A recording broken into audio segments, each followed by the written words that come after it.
And I thought that was a really, enthusiastic discussion of share ownership going on. Yeah. But actually, it's your leisure bias is showing through. Yeah. So I want to I'm interested in this share stuff because we're just about to change policy, and that's why I was asking the question. So I asked myself, why do we want to take an equity percentage of any of these new business startups? Is it about control or is it about investment?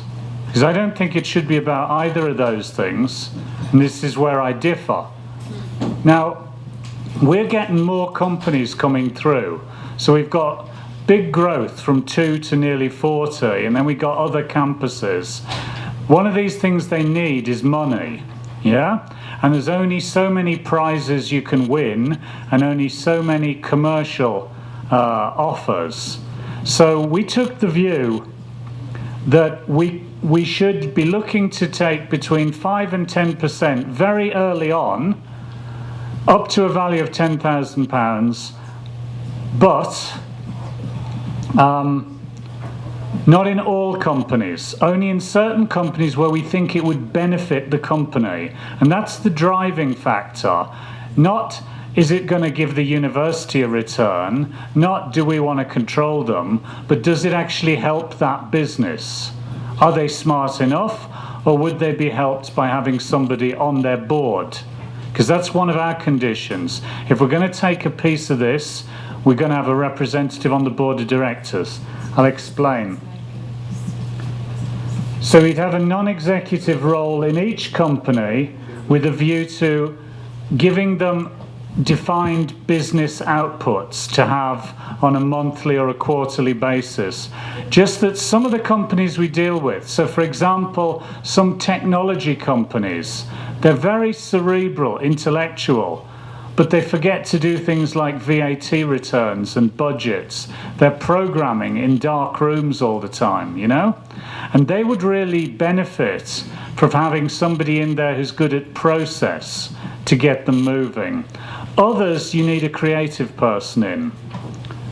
And then, of course, you have to report back to the university, but that's essentially to me, so it's light touch. And the other thing, I think it's about mentorship here. Young companies sometimes require structure and tangible assistance. So one of the reasons you get involved is to give them tangible assistance. And it formalizes the relationship.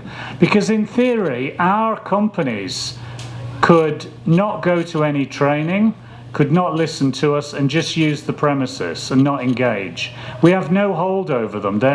Very often they're finished as students, they've done their degree, they've done their masters. So sometimes, not often, they don't engage. Most of them engage, most of them are good citizens. Sometimes we need to formalize the relationship. But the driving motivation is to assist the company. And it's a relatively low-risk investment. We also offer full share buyback when they leave.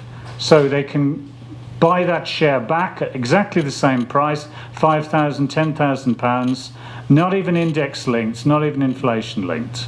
Yeah? Or they can say, we'd like you to stay on for another year, and then we do the buyback.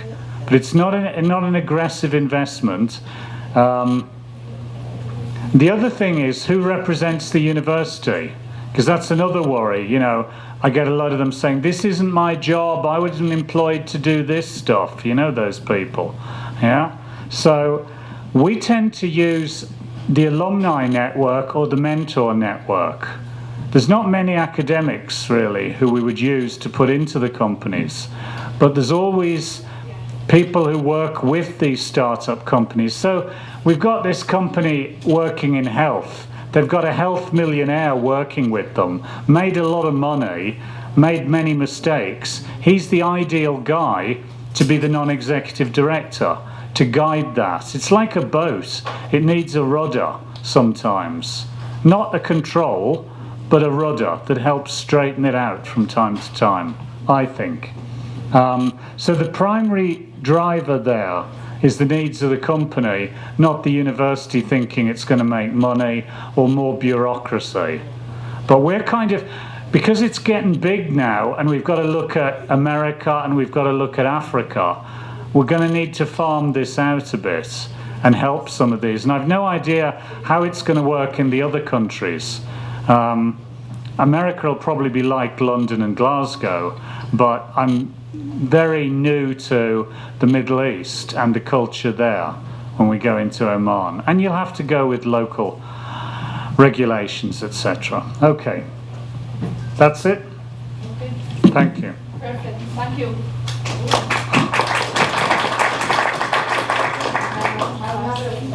I have one. Yeah.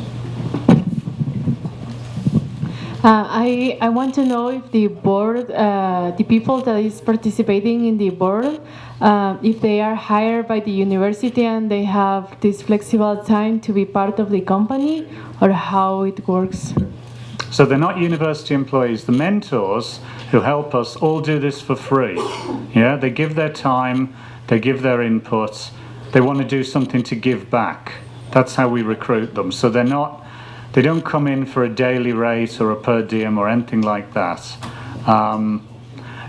Time is the issue, but you got to use the communications technology there. You can put them on the end of a phone or on a Skype for that meeting. That's how we work it, because often the successful guys who you want have no time. So use technology to make it flexible. But, that's my view.